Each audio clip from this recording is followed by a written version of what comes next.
Evening, guys. Today we are going to talk about chain of responsibility principle, and I have taken an example of ATM dispenser. So here we are going to discuss a use case where a customer can input an amount which will be a multiple of 10, and machine has currently four types of notes available: 500 rupees note, 100 rupees note, 50 rupees note, and 10 rupees note. So whatever input customer gives, he will get the different count of notes. For example, if it is 1550 rupees, then the customer will get three 500 rupees note and 150 rupees note. I hope the requirement is perfectly clear here.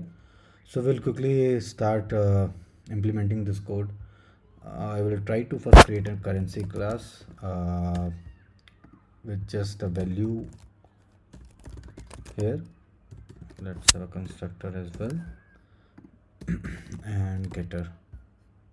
Okay. So this currency note will have the value, or you can say the amount, whatever user will input.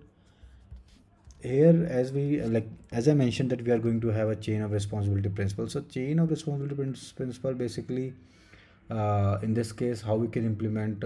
So let's say we have 500 rupees dispenser class. Okay, now once the input amount is passed to it, so as we talked about the example of 1550 rupees, so this dispenser will calculate that, okay, in 1500 out of 1550 rupees, it can dispense three notes of 500, so the remainder amount will be 50 rupees note. Now obviously it cannot terminate the program here, right? So it will pass this responsibility to the 50 dispenser node, or the next dispenser could be 100 on the sequence, and then the subsequent dispenser will have the responsibility to dispenser nodes. So if you see, right, the responsibility starts from the 500 rupees dispenser, it goes to 100 rupees dispenser, then 50 rupees, and eventually it comes down to 10 rupees dispenser. So in that case, the ATM dispenser will be able to dispense the amount, and the customer can see the number of notes he receives. So as I discussed about chain of responsibility, so what we will do for that, we will first create an interface which is called as dispenser chain, and we will have two methods here. One will be the dispense method itself, where we will have input currency here, and this method will make sure that the amount is calculated and number of notes are evaluated. Then after, if like obviously if there is a reminder, then this has to pass to the next dispenser. So we will have next method, which will be a set next dispense chain. This will take input as a dispenser chain itself. So the whole idea is that we will like whenever whenever the first dispenser evaluates amount of notes, and if the remainder amount is there, using this dispenser chain, it can call the next dispenser. Okay, so we have the interface of dispenser chain. So let's try to implement implementation sorry yes let's try to implement an implementation of this interface, which will be, let's name it INR 500 dispenser. Okay, now in this class will implement dispenser chain interface, and we will also implement the methods, abstract methods of the interface.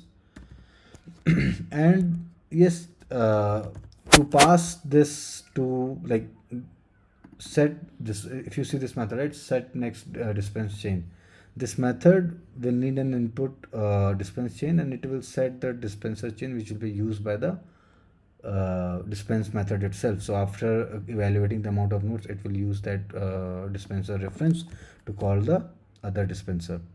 Now what we'll do, we will have a dispenser chain reference here, and whenever we set this dispenser chain, so we will set the input dispenser chain to this variable. Okay, and yeah, to implement the dispense chain, we will have this simple logic. So currency dot get value, if it is greater than equal to 500, then only we will have to evaluate, right? Because it's a 500 note, so the amount has to be greater than or equal to 500. And then if this condition satisfies, right, so it will go and evaluate the number of 500 notes that we can extract from this amount. So let's the currency dot value, we will divide it by 500. This way we will get the multiple of 500 here.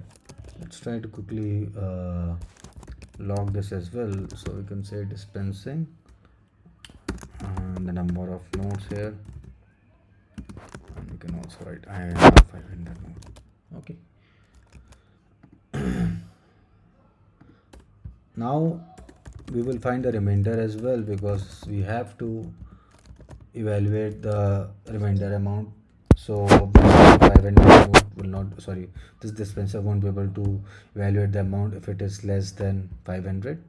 So we'll just take the modulus and we will get the remainder here. So if remainder is 0, right, it's greater than 0, then we will call the same dispenser chain which we set before, and we will call the dispense method of that dispenser chain, and yeah, we can pass the new currency. So new currency will be with the new amount, which is the remainder amount. And if this amount is not greater than 500, so what we have to do, we will just use the same dispenser chain and we will call the dispense method, and because that amount is less than 500, we don't have to change the currency value. We'll quickly pass this.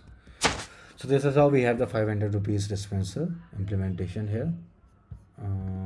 Do I see any error? Okay, semicolon is missing. Now let's create another dispenser, which is 100 rupees dispenser, and almost everything remains same, just we'll change it here, 500 with 100, and I guess that's all. That is sufficient. Likewise, let's have a 50 rupees note as 50 rupees dispenser as well. Just a quick change this as well. So we have 50 remainder. Okay, we'll get the remainder of 15. I don't that's okay. Now our last dispenser would be the 10 rupees dispenser, because that we don't have any currency less than 10 note. Sorry, 10 rupees. 10 rupees note. So we'll just evaluate if there are any 10 rupees note that can be evaluated from the remainder amount. And yes, what we'll do, because this is the last note, right? So if remainder is greater than 0, so what, we cannot pass any other, like we cannot pass we cannot call any other dispenser chain here, right? Because that is the last endpoint.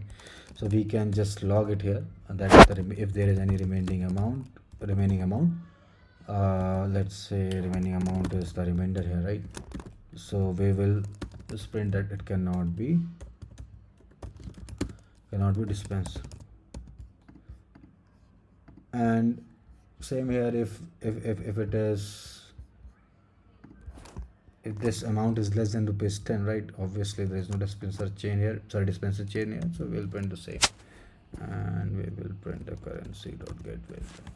Okay, we'll quickly create the ATM dispenser class, which will be a kind of, you can say, a facade or a main entry point for the class. So we can create ATM dispenser class here. This class, let's try to set things in the constructor. Okay, we'll have a dispenser chain as well. So because we will use the starting point for this, we'll use this dispenser chain as the starting point. Okay, we will also set here the first dispenser will be INR 500, right? 500 dispenser chain. Now after 500 we need 100 dispenser chain, right? So let me quickly write this here. So we have the 100 rupees dispenser, and we will, like, once we have the 100 rupees dispenser, right, so after, like, the next dispenser of 500 will be this 100 itself, right? So we will set this dispenser chain, this dot dispenser chain. Okay, yeah, so we will set the next dispenser after this 500 as to the INR 100 dispenser. Likewise, we have created the 50 rupees dispenser, which will be the next of INR 100 dispenser. So you can see I have set INR 100 dispenser, like in the set next dispenser chain method of INR 100. I have set the 50 dispenser. Now the last is INR 10 dispenser. You can see, and obviously this will be the next dispenser of INR 50, and this will not have any next dispenser, so it will by default be null here. uh, let's have a getter for the dispenser chain here. We'll also create a test main method just to execute this. Let's take just ATM dispenser here. Okay, main method. We will quickly test this. So I will have a program running with input. Okay, so this program, you can see, right, I can input the amount to dispense, and this is an infinite loop here. So I'm taking input from the scanner. So whatever amount I get here, if it is not a multiple of 10, as you can see the requirement, that if it is not a multiple of 10, we won't do anything here, and we'll just show the customer this message that amount should be in multiple of 10. If it is multiple of 10, then yeah, you can see, right, in ATM dispenser we have set the INR 500 dispenser to be the first ATM dispenser to evaluate this amount and calculate the number of 500 notes it can dispense. So you can see it is where, like, I'm calling the dispense method of the dispenser, and eventually then 500 will call 100, 10 and 50. Sorry, 500, 100, 50 and then 10. I'll try to run this method and see. Hope it works fine. Okay, now as you can see, it asks for the amount to enter. Let's enter 1550 rupees. So you can see we have 3 500 rupees note, 1 50 rupees note. Let's try to enter 2112 here. Yeah, so it will tell us amount should be in multiple of 10. That is absolutely correct. Let's try to make this 10.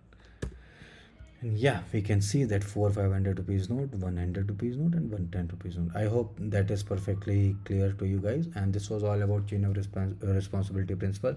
It is completely it is a very simple concept, but yes, I think so it was always easy to grab the concepts through an example, and I have tried to make it clear to you guys.